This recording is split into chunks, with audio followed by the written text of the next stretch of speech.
on essaiera de faire plus rapidement la prochaine fois, de sortir une vidéo un peu plus rapidement. Et bon, c'est parti. Je vais sortir.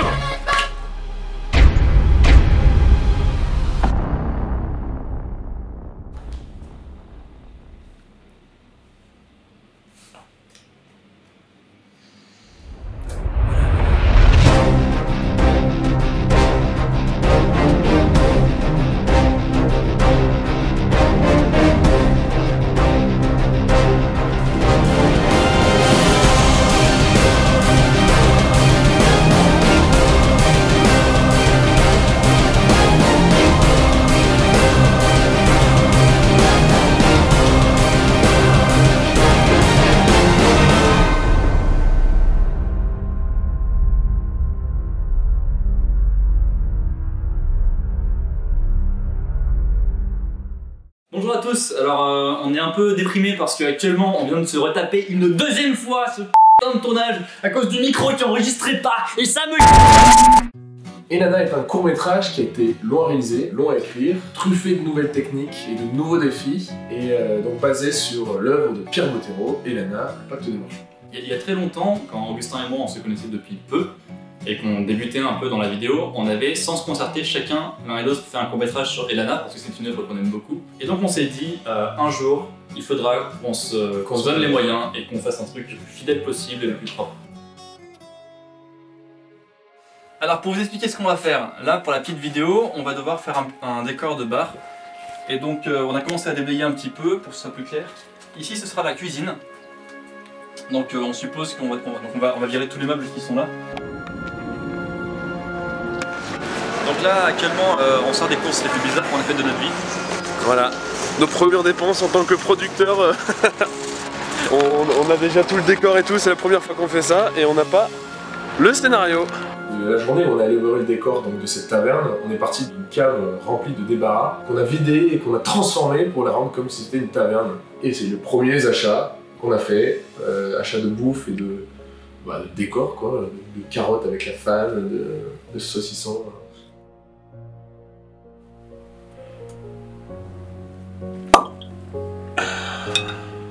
Et oui, la dure vie de réalisateur. Et donc ce court-métrage, on l'a réalisé comme et moi, un peu tout seul. Il y a à l'aide d'Alice, de Amaury et de Guillaume qui nous ont aidés donc, pour les figurations. Il reste du maquillage à faire et il faut aussi qu'on fasse le père d'Augustin qui fera le barman. Voilà. On s'en fout du coup. Ça va Alice? Voilà. Ça va. Ok, donc tu mets le point là? Voilà. Tu fais ça un peu comme ça. Et on se décide donc de faire ça et de lancer en fait notre projet d'Elana avec cette vidéo teaser.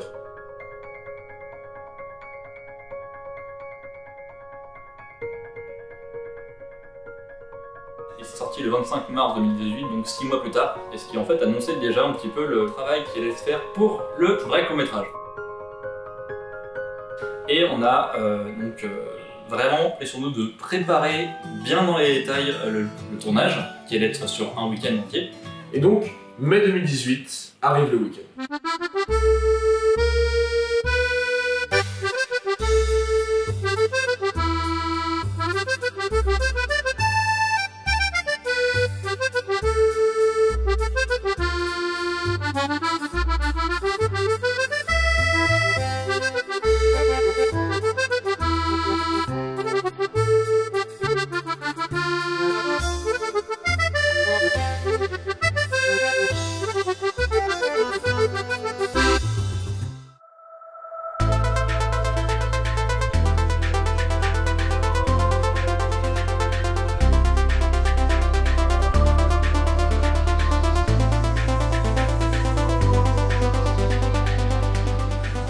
Yes, direction Mont-Blanc, 8h45. Début d'un week-end de folie avec qui viendra.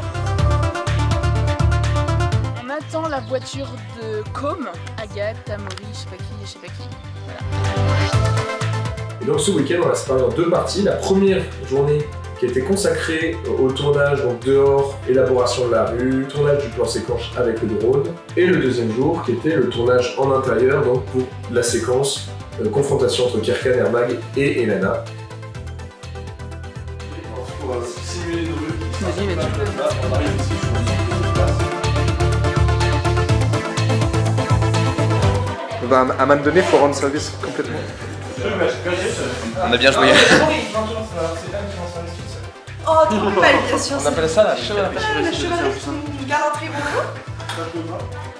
On a une trentaine de personnes qui sont venues nous aider pour le tournage. On a eu par exemple l'intendance. Avec Léonore, il y avait Amandine et il y avait Clémence aussi, il me semble.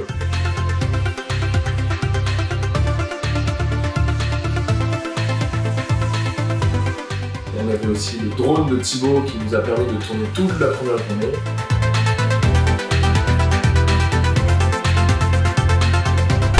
J'attends trop et tout. Peut-être que regarde, mais coucou, mais j'arrive pas. C'est parce que après t'as rien à dire que c'était toi. Et donc mais tu commences à Ça va, Agathe? On a eu des gens qui ont fait uniquement la partie technique, de la création de costumes, le maquillage et les petites mains de manière générale qui nous aidaient.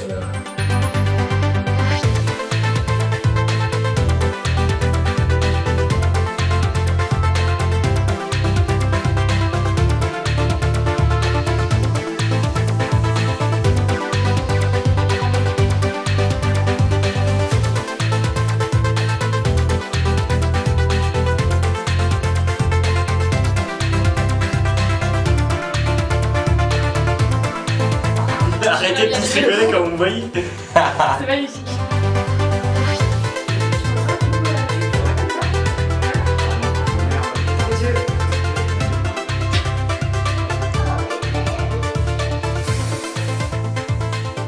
Pour la confection des décors, en fait, c'est les acteurs eux-mêmes qui ont tout fait. Alors là, on est dans la chambre interdite et on est en train de camoufler tous les composants électriques. Donc voilà, magnifique camouflage pour les gens.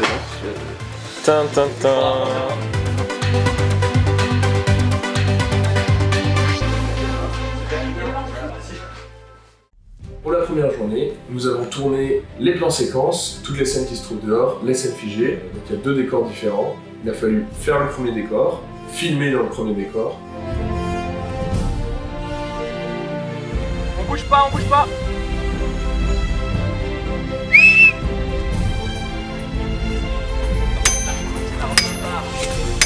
Ça rend bien? Action.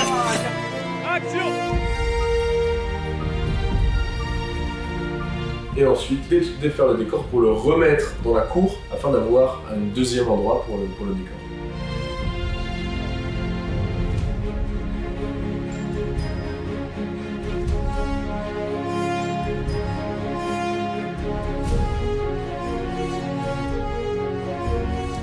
Et c'est ça enchaîné sur une soirée, donc le soir dans le château.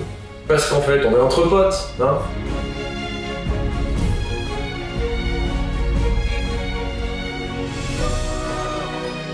Et on a enchaîné donc sur la deuxième journée, qui était donc en intérieur. Et quand je dis en intérieur, c'est vraiment en intérieur. Tout s'est fait dans une toute petite pièce. Il faisait très chaud et en plus, il fallait qu'on ferme les entrées, donc toutes les fenêtres, pour pas que le soleil rentre et vienne faire des taches. Et également la porte pour pas que la fumée sorte.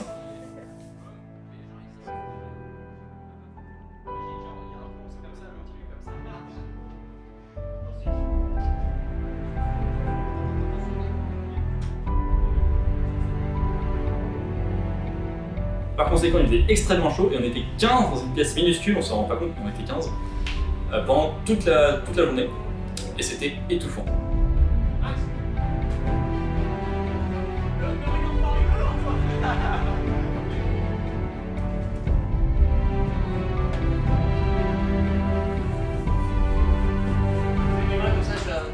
mais alors ferme la porte. Je ferme, je fais désolé chef.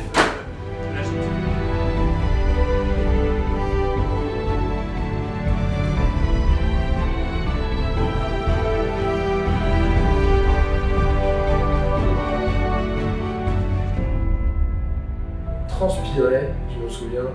On a passé plus de 4 heures, ou même bien plus de 4 heures, non-stop, vraiment non-stop, à rusher à la fin parce qu'on allait partir. On remercie d'ailleurs les parents et les quelques petites mains qui ont bien voulu ranger et laver pendant que nous on finissait le tournage parce qu'on pouvait pas ne pas finir en fait.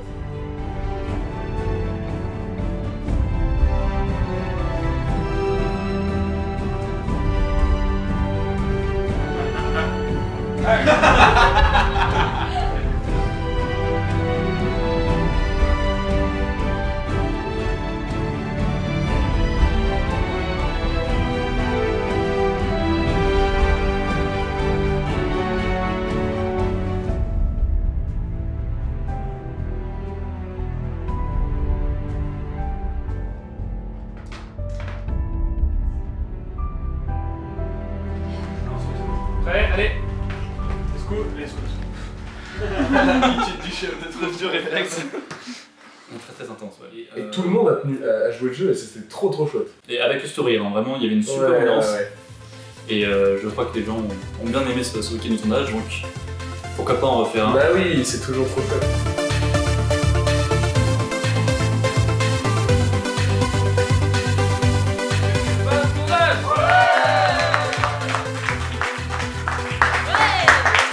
C'est magnifique Merci d'avoir duré jusqu'à au moins 19h30. d'avoir duré. Super long, mais je crois qu'on va faire quelque chose de super chouette. Ah ouais. Et tout le monde y va, et on enlève tout, et on range tout, et on refait la chambre, et puis après tout le monde s'en va. Tout le monde est mis du sien et ça s'est vu et c'était vraiment chouette. Et ça aurait pas du tout pu se faire dans le contraire. C'est ça le rôle du réalisateur en fait, c'est plutôt de chapeauter. C'est ça, comme ça, là, du bien, et puis action. Le but c'est de devenir gros, Ouais. tu vois, on n'a plus à courir. On est bien. On est fatigué, on a marre de refaire cette séquence parce que c'est du temps.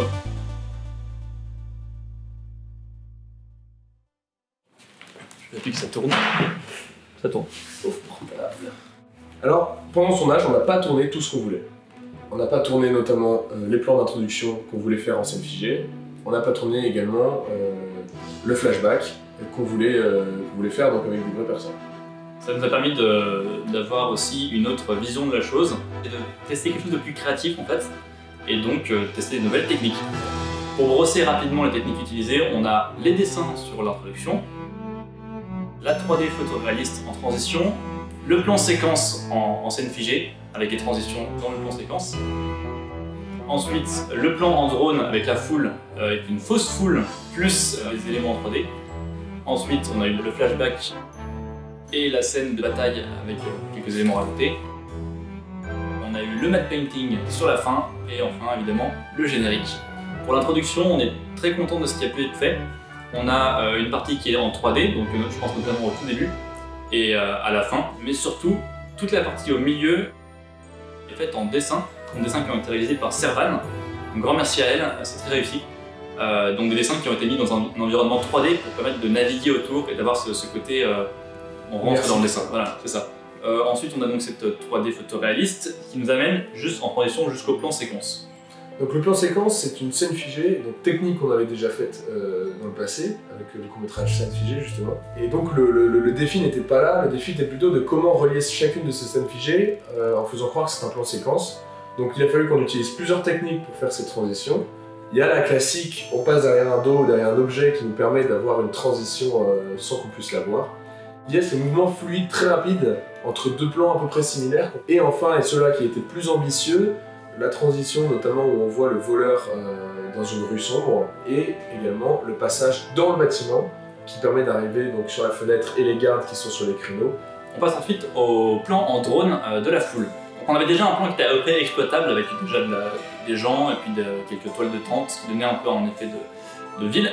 Et pour donner cet aspect plus brouillant en fait, de vie, il y a eu déjà une étape dans laquelle on a tourné beaucoup de scènes en plus sur fond vert en vue du dessus, de gens qui marchaient et qui interagissaient. Et ces personnes, en fait, on les a rajoutées ici et là pour densifier la foule. Et on a également rajouté beaucoup d'éléments en 3D, donc avec aussi les ombres portées et les interactions, pour masquer certains défauts, mais aussi pour rajouter justement des éléments, des nouveaux bâtiments, des nouvelles toiles de tente, ces oiseaux qui volent et qui permettent de détourner l'attention pour faciliter la transition avec la deuxième partie, qui n'était pas du tout filmée au même endroit d'ailleurs. Voilà, tous ces éléments-là en fait, qui permettent justement de rendre la scène aussi vivante. Et au final, c'était le plan le plus ambitieux qu'on ait jamais eu à faire, je pense. N'ayant pas le temps et les moyens de filmer le flashback, il a fallu qu'on trouve une nouvelle solution et comme proposé de le faire en 3D animé. Mais toujours dans l'optique de tester des nouvelles choses, on a voulu faire quelque chose d'artistique. Une 3D qui n'était pas réaliste, mais plus rêvée en fait. Et donc avec des personnages qui ressemblent un peu à des statues, tout qui est texturé un peu en nuances de gris, avec des beaux jeux de lumière. Et donc ça a été une grande première déjà de faire tout un environnement en 3D bien modélisé avec 10 000 et quelques briques qui forment le mur, mais également avec de l'animation des personnages qu'il a fallu faire à la main, muscle après muscle, mouvement après mouvement, pour donner ces animations de combat, avec notamment les cheveux qui se déplacent, donc faire des simulations, tout ça. Un très gros travail là-dessus. Et on arrive à la fin du court-métrage, et donc aux deux derniers plans en matte painting. Alors, le matte painting, c'est l'incrustation d'un décor en arrière-plan sur une scène qui a été filmée en réel. On le voit déjà au tout début du film, sur le premier plan de scène figée, et de manière bien plus présente sur la scène finale, le dernier plan. Donc il a juste fallu qu'on prenne en drone le plan du château, qu'on découpe ce château, qu'on puisse traquer l'environnement, comment il réagit, et qu'on puisse le remplacer avec donc un Photoshop, un photomontage du plan qu'on a décidé d'avoir, donc avec des montagnes, avec une lune, etc. Ensuite avec un effet de nuit américaine et l'incrustation du titre qu'on a créé à l'occasion, qui permet d'avoir ce plan final d'Elana, la naissance du méchant. Alors une petite anecdote, lorsqu'on voit Elana qui est sur la tour, ça n'a évidemment pas été réalisé sur place, mais sur fond vert. Ça a été fait avec les moyens du bord pendant le confinement, donc filmé au portable, sur une structure qui représentait à peu près la taille de la tour. Et incrusté en post-prod. Et donc pour le générique, on a décidé de se lancer dans de la modélisation fixe, mais réaliste, de différents éléments qui pourraient être dans ce monde, dans cet univers d'Elana, donc des couteaux, des flèches, des lanternes, avec un feu en fond. Et donc que de la modélisation sur Blender, l'incrustation de textures, les mouvements de caméra permettant d'afficher des titres ensuite. Mais également des simulations de particules, notamment avec de la fumée et du feu. Et c'est justement ces éléments-là qui ont complexifié la scène. Bah oui, parce que le rendu a mis une semaine. Merci Com d'avoir prêté ton PC pendant une semaine. On voulait aborder avec vous une dernière chose qui est le son dans le film. Le son, on peut le découper en deux parties. La partie bande son, donc la partie musique, et la partie mixage sonore, tout aussi importante que la musique qu'on peut entendre. La partie mixage et bruitage a été une partie qui a été assez compliquée à faire, et qui a été rectifiée plusieurs fois.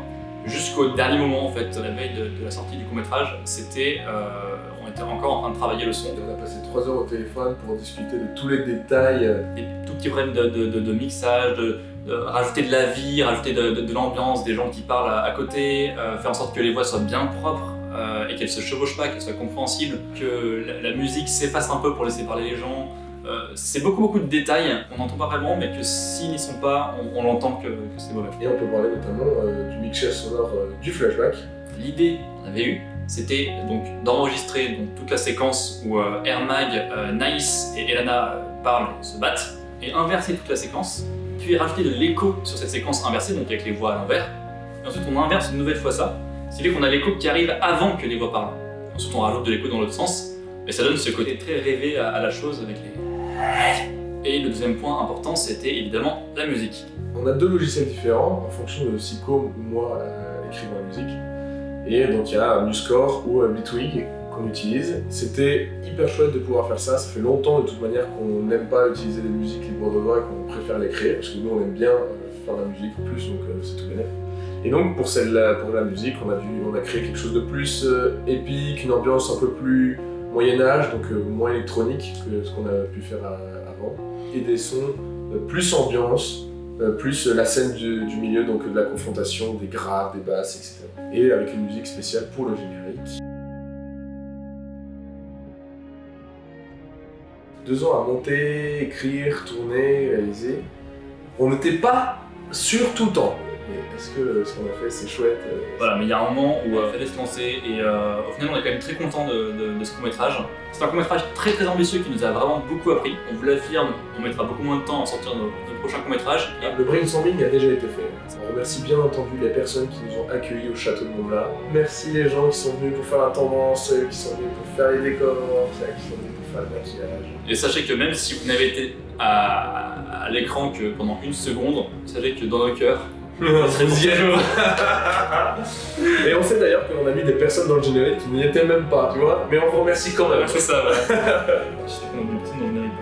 Ce soir, on est très content d'avoir pu vous montrer un peu les coulisses, parce que ça nous a pris beaucoup de temps et qu'on aime bien ça, et qu'on est content de vous partager ça.